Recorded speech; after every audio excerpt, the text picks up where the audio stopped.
This video is all about Tsukihime's Satsuki Yumizuka, why people love her, and why they've been waiting 20 years to hear her story. It's gonna have slight spoilers for the Akiha route and all of her Melty Blood arcade mode endings. That just leaves me with one question. Who is Satsuki Yumizuka?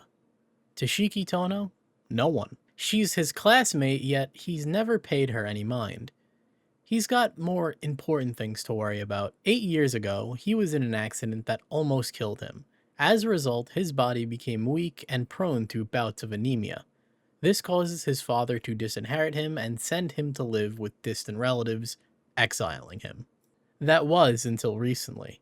Shiki's father has suddenly passed away and he's been summoned to return home.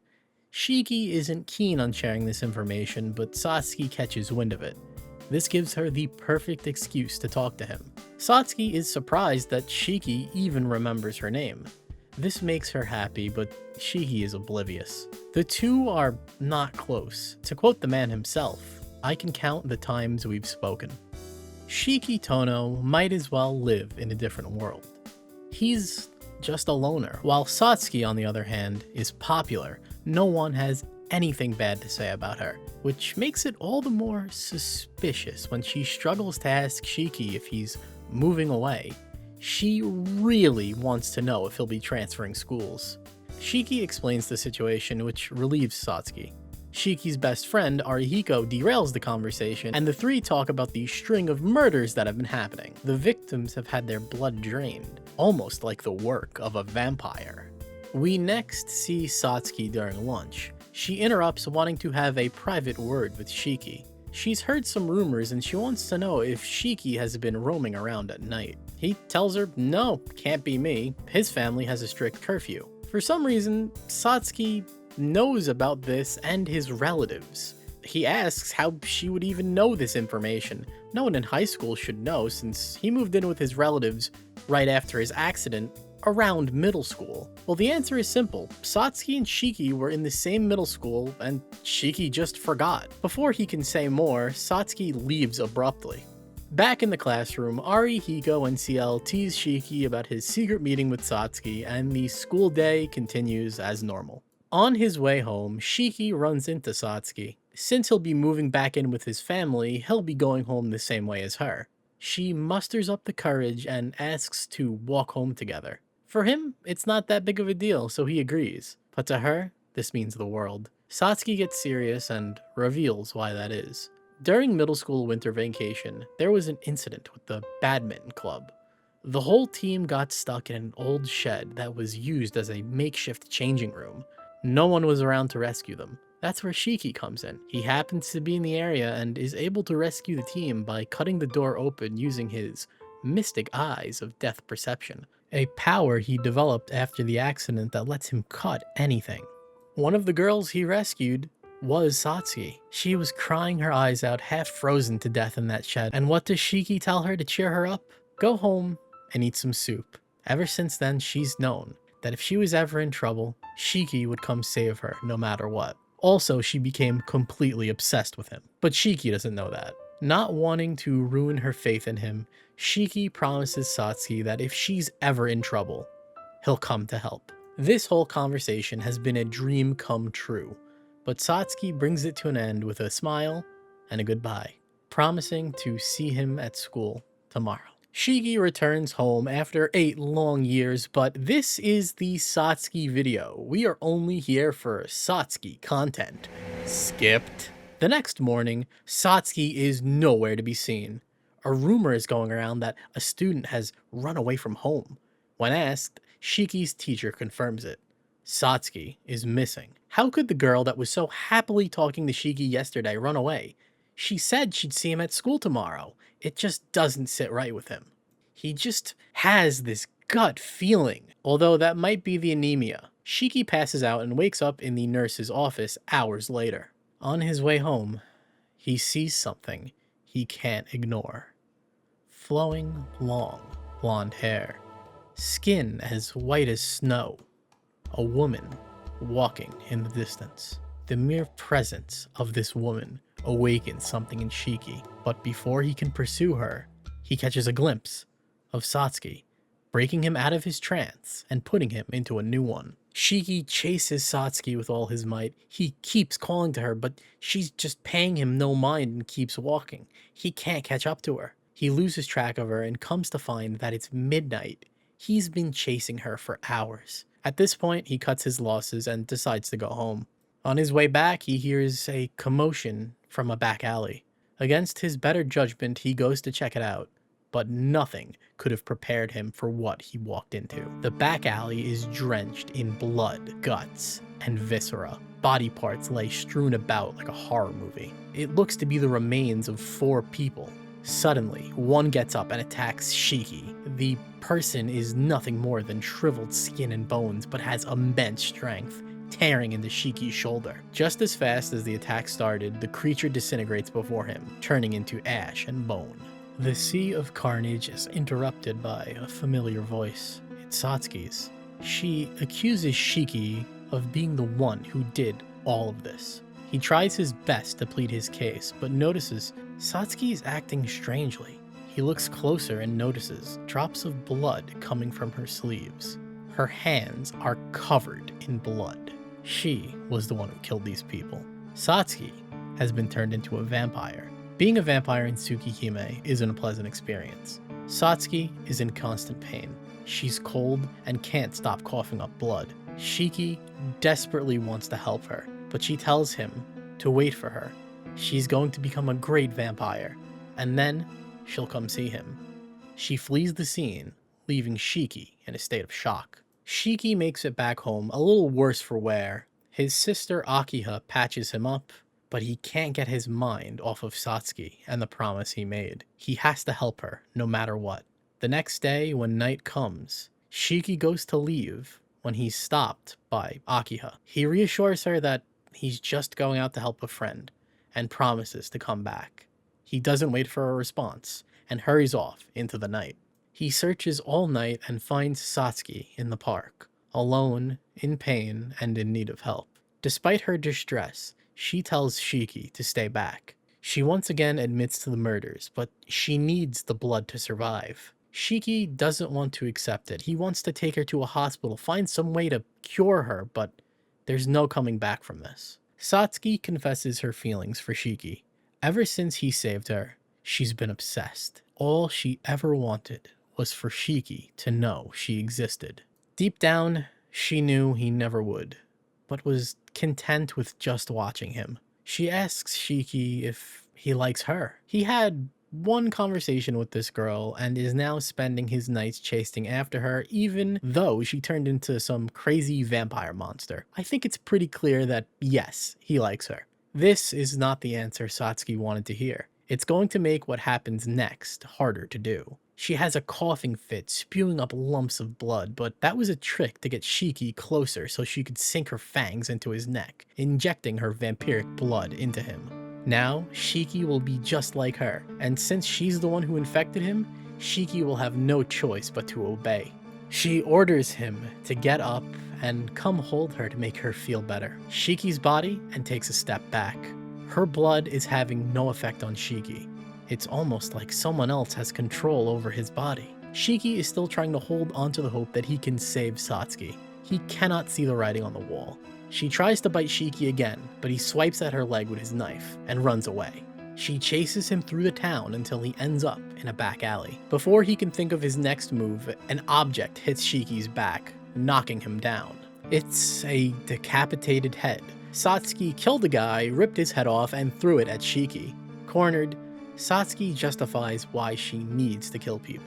It's like how humans eat cows. Vampires have to eat humans. Shiki finally, but reluctantly, realizes that Satsuki is too far gone.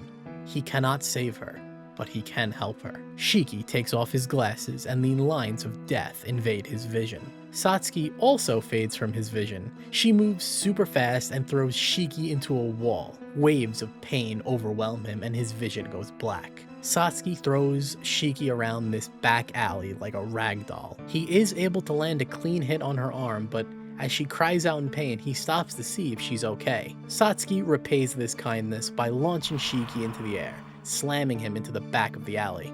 It's not all bad, that blow brought his vision back. Satsuki, enraged, breaks down. It's not fair. She never asked to be turned into a vampire. Shiki promised to help her. All of the pain and suffering she's endured these last few days, it wouldn't have mattered if Shiki could just accept her, if he would just notice her. All she can do is punch the ground in anger. After venting, Satsuki slowly comes to her senses, mortified at what she's done. But Shiki forgives her.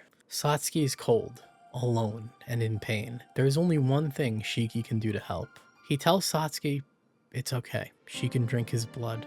He'll stay with her. She hesitates. Deep down, Satsuki still has a human heart. She knows how terrible being a vampire is. Can she really force this upon someone else, let alone the boy she loves? Shiki reiterates, this is the only way he can help her. Satsuki gives in, biting into Shiki's neck. Shiki sits back and accepts his fate. Right as he's about to fade, he remembers the promise he made to Akiha, his sister. He promised he'd be back. After leaving her alone for 8 years, Shiki can't bring himself to abandon his sister again. He promised he'd be back. He takes his knife and plunges it into Satsuki's heart, cutting her line of death. Shiki apologizes to Satsuki. It had to be this way, but at the very least, Satsuki is happy, even if it was just for one moment. He picked her over anyone else. All Shiki can do is cry. Satsuki doesn't want to die. She wants to talk with Shiki more, but she has little time left. As she starts to fade, her vampiric transformation becomes undone. She can feel Shiki's warmth, his embrace. Satsuki apologizes, telling Shiki not to cry. He did the right thing. In an instant, Satsuki Yumizuka's body turns to ash, and is blown to the wind like she never existed at all. That marks the end of Satsuki's story. This is Satsuki's biggest role in Tsukihime. In Hisui's route, things play out similarly, but instead of an emotional end, Shiki's instincts kick in and he kills her in the park, much to his dismay. In Arcuade and Ciel's routes, she barely appears. Despite her small role, her effect on the narrative and the fanbase is immense. Shiki carries the guilt of killing Satsuki pretty much through the entirety of Akiha and Hisui's routes. In a game where you can save all of the heroines, Satsuki sticks out as the one who can't be saved no matter what. She never asked for any of this to happen to her. She's just someone who wanted to be noticed by the boy she loved. She's very pitiable, but in an ironic way, she got what she wished for, but in the worst way possible. But if Satsuki dies in Tsukihime, how is she in Melty Blood? Technically, Melty Blood is a sequel, but not explicitly to any of the endings or events found in Tsukihime. In Melty, Satsuki still gets turned into a vampire, but she doesn't die. Things are already looking up. She even gets to become friends with series protagonist Shion Eltham Atlasia. Both are vampires and homeless. Together, they form the much-loved Back Alley Alliance.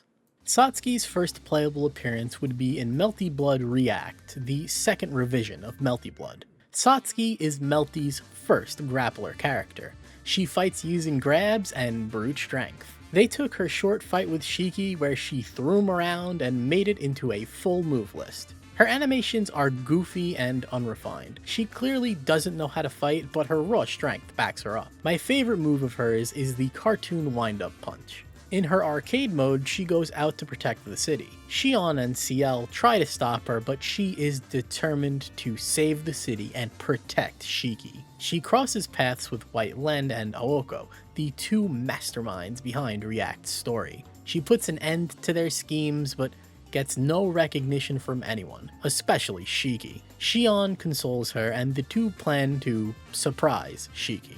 In Act Cadenza, she's out protecting the town again. This time, she runs into Nero Chaos. Satsuki tells him he better leave the city or else she'll beat him up.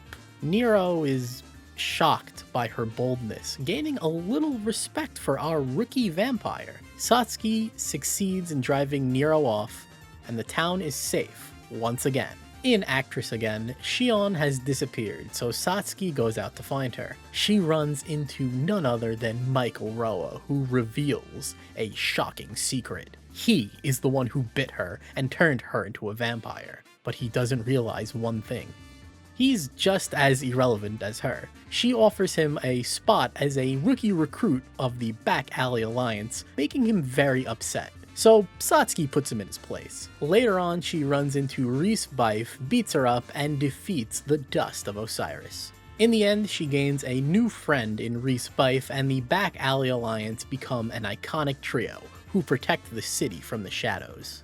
I'm happy the Melty Blood story gives Satsuki a little bit of happiness, so it's not all bad. Shiki still has no idea she exists, but small victories. Satsuki is not playable in Melty Blood, type Lumina, but she does appear in Noelle's ending. She sees Satsuki go into a back alley and decides to follow her. That really worked out well for the last 5 people.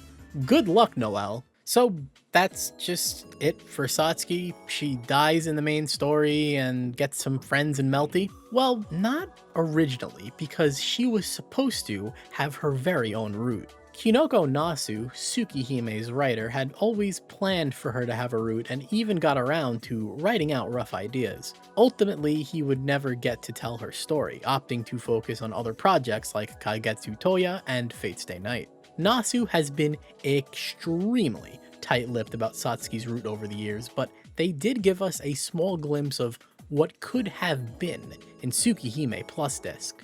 Geecha 2 is a fourth wall breaking scenario in Plus Disc where Satsuki and Negawark talk about Satsuki's unreleased route. It consists of mostly sprite sketches of Satsuki. Her hair is the biggest change. Maybe at some point Satsuki would get better control over her vampiric powers and get a new look to complement that growth. What we do know for sure is that Satsuki and Shiki were going to be hiding out in a warehouse. Satsuki would continue to turn into a vampire as the route progressed, catching the attention of Roa. Shiki and Arcoade would have to team up to protect Satsuki, but it wouldn't be easy, as Nero Chaos would team up with his best pal Roa to defeat the two.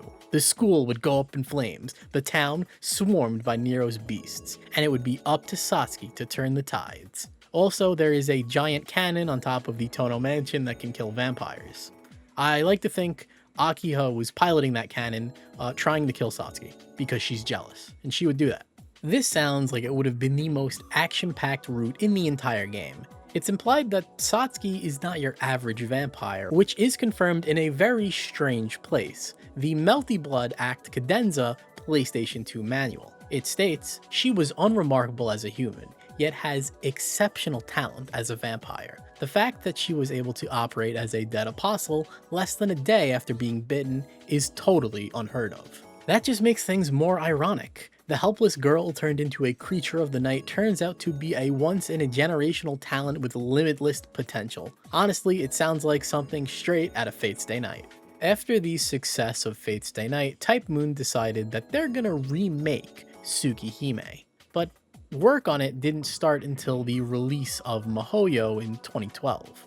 This remake was going to give Satsuki the route she rightfully deserved. They just needed to work on a small side project, not really that big of a deal. It was called Fate Grand Order. Unfortunately for Satsuki and Tsukihime fans everywhere, Fate Grand Order would become one of the most profitable video games of all time, and work on the remake stalled. For years, it was radio silence on the Tsukihime remake until it would resurface in the 2020s and release in August of 2021. But there was one small catch. It only contained Arcuade and CL's stories, aka no Satsuki route. When you 100% the remake, you get a short trailer showing we're gonna get Akiha, Hisui, Kohaku, and yes, Satsuki's story in the sequel to the remake, Red Garden. And what do you know? It's coming out tomorrow!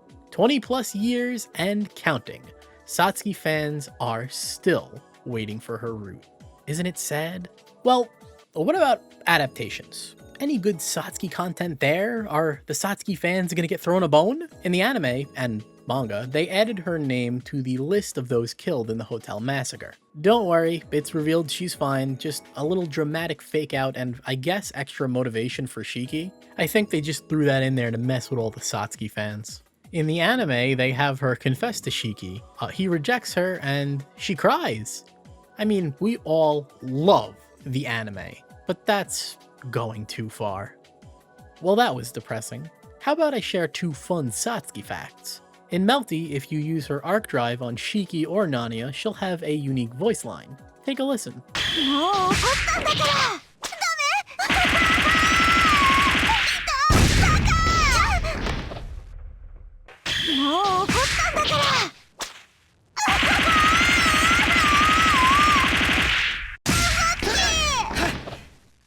In English, Yumizuka can be translated a couple of different ways. Everyone I know calls her Satsuki Yumizuka, but in the Steam version of Actress Again and the Melty Blood archives, they translate it as Satsuki Yumiduka. This discrepancy is caused by the romanization of the Japanese characters. Basically, it's the process of writing the Japanese in the Latin alphabet. Both spellings are correct, but Yumiduka just sounds wrong to me. Also, did you know that Kohaku means jade in English? Going into this character spotlight, I wanted to understand why so many people loved Satsuki. Rereading her story after all of these years, man was it a gut punch. I forgot how sad it really was. I understand now, and I look forward to reading her route to my great-grandchildren. I think her treatment outside of Tsukihime has been very interesting. While I was researching this video, basically, Satsuki still gets to be around, but she's never acknowledged by any main players, especially Shiki, and I think that's a bit of a meta commentary because she's not recognized by the protagonist of Tsukihime because she never had a root, and because she never had a root, she doesn't get to interact with anyone, she never gets to be more than like a joke character. Also, it could just be they didn't want to do anything too serious with Satsuki. They didn't want to spoil anything. You know, Nasu is keeping those secrets guarded close for the Satsuki route. I know a lot of people are upset that Red Garden is taking so long, but I'm also sympathetic towards Nasu.